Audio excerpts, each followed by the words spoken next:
स्वागत। थेंबभर पाण्यासाठी तरसणाऱ्या मराठवाड्याला यंदा पावसानं जोरदार तडाखा दिलाय। जोरदार पाऊस इतका बरसला की थेट नाकातोंडामध्ये पाणी जाऊन लोकांचा जीव हा टांगणीला लागला। पूर तर ओसरला, पण अश्रूंच्या महापुरांचं काय करायचं? निसर्गापुढे हतबल झालेल्या माणसांनी या आभाळा एवढ्या संकटातून कसं बाहेर पडायचं? तुला काय पाहिजे? काही नाही, जीव पाहिजे आम्हाला। जीव पाहिजे। तुम्ही साहेब मला कडे नुसतं घर द्या बघा, लई मजा आली तर। मुलीचं लग्न आहे माझ्या यावर्षी, करत होत नाही तुमची मुलगी आहे। आमचं भरपूर नुकसान झालंय, असं एवढं आम्ही शब्दात सांगू नाही शकत सर तुम्हाला।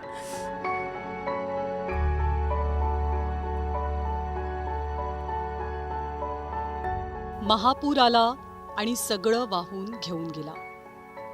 या पुरामध्ये केवळ शेतजमीनच नाही, तर शेतकऱ्यांचं अख्खं आयुष्यच खरवडून गेलंय। या पुरानं होत्याचं नव्हतं केलंय। बीड जिल्ह्यातलं हिंगणी गाव या महापुरात पूर्णपणे बुडालं। पूर आता ओसरलाय, पण आता शिल्लक राहिलेत ते फक्त गावाचे अवशेष।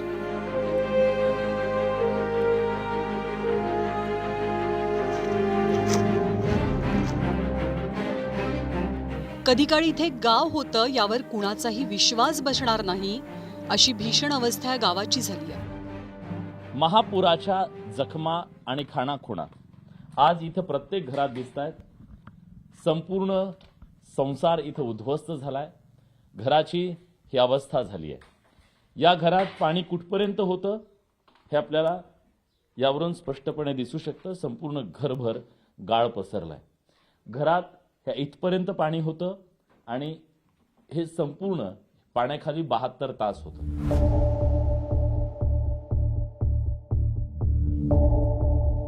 न्यूज 18 लोकमतची टीम हिंगणी गावामध्ये सर्वात आधी पोहोचली। गावकऱ्यांना आम्ही बोलतं केलं आणि त्यांच्या अश्रूंचा बांध फुटला। त्या घराला येडा घातला पाण्यानं, दुरात आहे झोपलीस का काय? मी म्हणलं झोपले बाबा, बघत येतं खाली इतकं पाणी, मला काहीच उचलाय आलं, काहीच घरातलं। कसा जीव वाचवला? पळालं आणि इतकं पाणी लगेच 3 वाजतात पाणी आलं इथं आणि ह्या घराहून पाणी गेले। कुठं ठेवा म्हणताना काही सगळी कागद हे सगळं भिजलंय। काय काय नुकसान झालं? सगळं गेलं माझं, सगळं या का भांडी बासनं सगळी गेले, ते सगळे गेले तिकडे कुठं गाव सभेत। जी व्यथा हिंगणी गावची, तीच धाराशिवच्या परंडा तालुक्यातल्या वाघेगव्हाण गावची। हे गाव तब्बल 72 तास पाण्यात होतं। काय सगळे वाटोळ झालेले, काय सांगू तुम्हाला? रडू नका। काय एवढं सांगू शकत नाही कितकं गेलं ते। अंगावरची कपडे दुसऱ्याची घालून आलोय सकाळी, कपडे सुद्धा वाहून गेले। दुसऱ्याची कपडे घातले ते अंगावरची। किती वाटोळ आहे आमचं। शेतातलं वाहिलंच, घरातलं वाहिलंच, चटणी नाही, मीठ नाही, भरण्याच्या भरण्या वाहून गेल्या। सकाळ धरणं दुसरी देते ती आणून खावा बायानो, गाळ काढा घरातला, पुसून काढा। माश्या मेल्याने घरात घाण सुटली, मला दुखणं आलं, गोळी खाल्ली, मी तिथं बसली किंवा ती वासानी मला कपकरा बसल्याने झाला त्या घरातल्या पाणी। नाही मला येडेन वाटतंय, काय सुद्धा राहिलं नाही घरात। जनावर गेली, कोंबड्या गेल्या, शेळ्या गेल्या,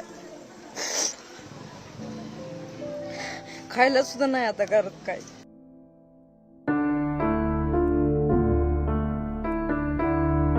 या पुरानं लहानांपासून मोठ्यांपर्यंत सगळ्यांनाच हादरवून टाकलंय।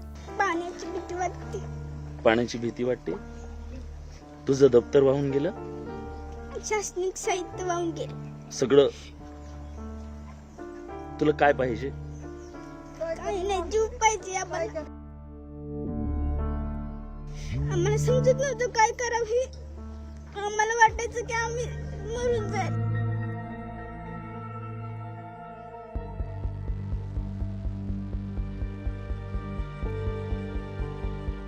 बीडच्या माजलगाव तालुक्यातल्या अनेक गावांना गोदावरीनं अजगराप्रमाणे विळखा घातलेला। पुराच्या पाण्यात शाळकरी मुलांची पुस्तकं, दप्तरं, गणवेश सगळ्याचा चिखल झालाय. माझ्या घरामध्ये पाणी घुसलेलं आहे. माझ्या घरामधले पीक पाणी सगळं हे वाहून गेलेलं आहे. माझ्या शाळेचे वही पेन वाहून गेलेले आहे. शेतीमध्ये पाणी घुसल्यामुळे पिकांची नासाडी झाली, त्यामुळे हे नुकसान झालं. आणि अशी परिस्थिती निर्माण झाली होती की माझी आई घाबरली होती आणि आई घाबरल्यामुळे आईचा बीपी वाढला. बीपी वाढल्यामुळे दवाखान्यात जाण्याची परिस्थिती निर्माण झाली.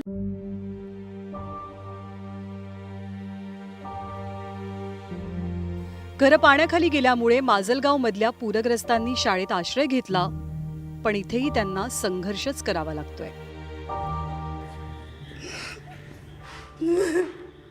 मला सांगता येणं इतकं दुःख झालं. आमचं गाव सगळं वावलं, हे झालं, सगळे जनतातले बेजार झाले, मुलं बाळा, गावातले माणसं. मला दुःख देखवलं नाही. जनावरच आहे आता, घरी गेल्यावर कशाचे पैसे काय करावा, त्याच्यापेक्षा मेलेलं बरं असं वाटतं. आमच्या ह्याच्यात भरपूर पाणी गेलं घरात. ह्याच्यात आम्हाला बाहेर कसं निघावं याची पंचायत आली होती. आम्हाला काय घ्यावं काय सुचून गेलं. आमच्या इथं होडीला पण पेट्रोल संपून गेलं. इतके माणसं बाहेर काढता काढता पोरायने अशी होडी अशी ढकलीत नेली. पोहून काढले लोकांनी. काही काय आणावं काय ठेवा काहीच कळलं नाही. आम्ही आमच्या अंगाच्या वस्त्राने इथं आलेलो आहे.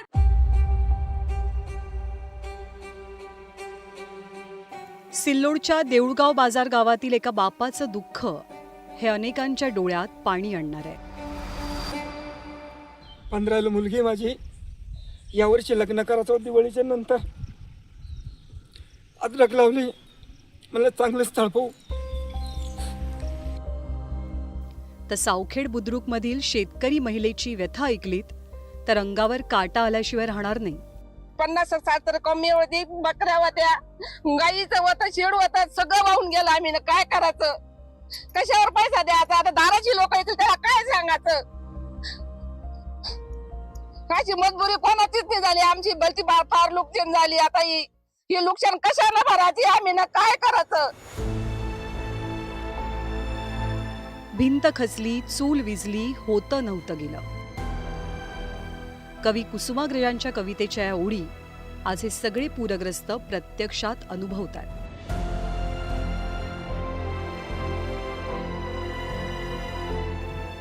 त्यांचाही संसार मोडून पडलाय. त्यांचं भवितव्य अंधारात आहे.